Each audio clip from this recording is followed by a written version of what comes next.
I'm going to introduce Dr. Williams. Hi, Dr. Williams. Dr. Williams is from Artilex, and she's going to give us an innovation update. And I love your orange background. That is my color. Thank you. So welcome. Thank you so much. Thank you. I'm going to try and share my screen here. So, Lori, first and foremost, I want to thank you and RSN for inviting me to speak today during Hope Week. Today, as we explore the topic of hyperphosphatemia or innovation in the management of hyperphosphatemia, I just wanted to highlight a few potential consequences of elevated serum phosphorus levels, which is obviously also known as hyperphosphatemia. I want to talk a little bit about some of the current challenges in managing hyperphosphatemia, and therein lies, I think, the importance of innovation in this space. And so we'll try and cover those things really briefly during this talk.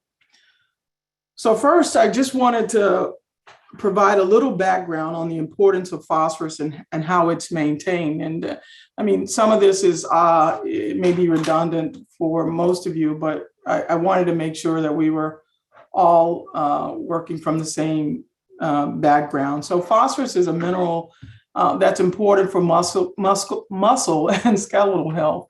It's also needed to make protein for growth, maintenance, and repair of cell and tissues. Our body absorbs phosphorus from the foods we eat. Phosphorus is the second most abundant mineral in our body, second to calcium. And we maintain the right amount of phosphorus, what we call phosphorus balance, by removing about a third of the amount of excess phosphorus through our feces and the other 2/3 through our kidneys in our urine. And so when the kidneys are not working, then they obviously can't remove phosphorus very well. And that leads to an increase or a buildup of phosphorus in the blood, again, also called hyperphosphatemia. Trying to advance. There we go. So hyperphosphatemia, as you might expect, based on what we just talked about, is a common and serious condition in most patients with kidney disease who are on dialysis. It's a strong and independent risk factor for cardiovascular disease and death, but it's also an important abnormality in bone metabolism that can increase morbidity and mortality. And so even slight elevations in serum phosphorus are associated with negative consequences. And you can see to the right here in 2018, cardiovascular disease accounted for about 55% of known deaths among patients with CKD on dialysis. And so the established treatment guidelines emphasize the importance of lowering serum phosphorus for all of those reasons. Now, we've talked a little bit about what hyperphosphatemia means, and we've highlighted some of the potential consequences. So let's now discuss a little bit around the challenges with the current approach of managing hyperphosphatemia. I think it's important to note that dialysis only removes about a small amount of phosphorus, and relying on low phosphorus diets alone usually is inadequate. And as a result of that, nearly 80% of patients are prescribed a phosphate binder. And that's the only class of therapeutic agents that have been currently approved to treat hyperphosphatemia. And so as it relates to medical treatments, unfortunately, these treatments can be challenging, especially in the setting of all the other intricacies of managing CKD while on dialysis.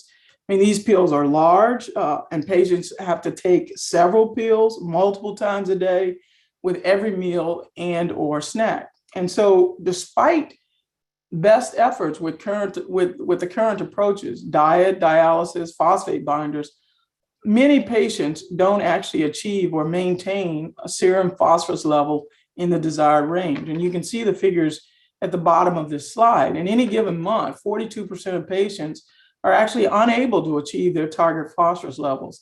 And over a 6-month period, up to 77% of patients are unable to maintain target phosphorus levels. And this is based on data from USRDS and DOPS databases. So then, given all of these challenges, that brings us to the need for innovation. Patients and doctors both agree that innovation is desperately needed to help improve the management of hyperphosphatemia and reduce the extensive treatment burden on patients. I recently participated in a panel at the Congressional Black Caucus Foundation's annual meeting. And here's a couple of quotes from my patient advocate co-panelists, Dr. Kalantar, who most of you know, a prominent nephrologist, and Don, who is currently a dialysis patient.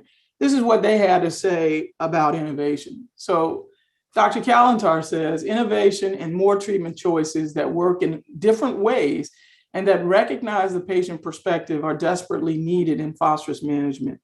And that's not dissimilar to what has happened in the field of diabetes, type 2 diabetes management, where there's an explosion of newer oral hypoglycemics with a number of different mechanisms of action.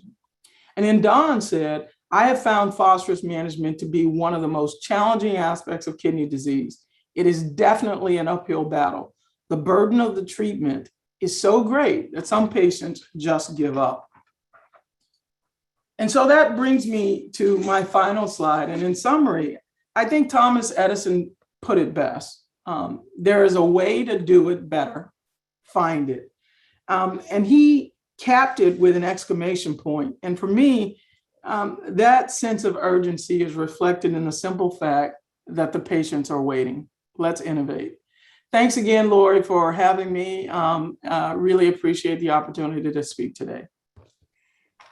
Thank you so much. I know, phosphorus management has been a very big issue for people on dialysis for many years. I remember when I used to take aluminum phosphate binders, and when I burped, powder would come out of my mouth. And you guys have heard the story a million times, but the innovation is important to make therapies better for us. So thank you so much for trying to make care better for us. That's what it's all about, guys. So thank you very much, Dr. Williams, and I love your choice of color. You win the best color background. Thank you. Thanks for having me. Well, have a great day.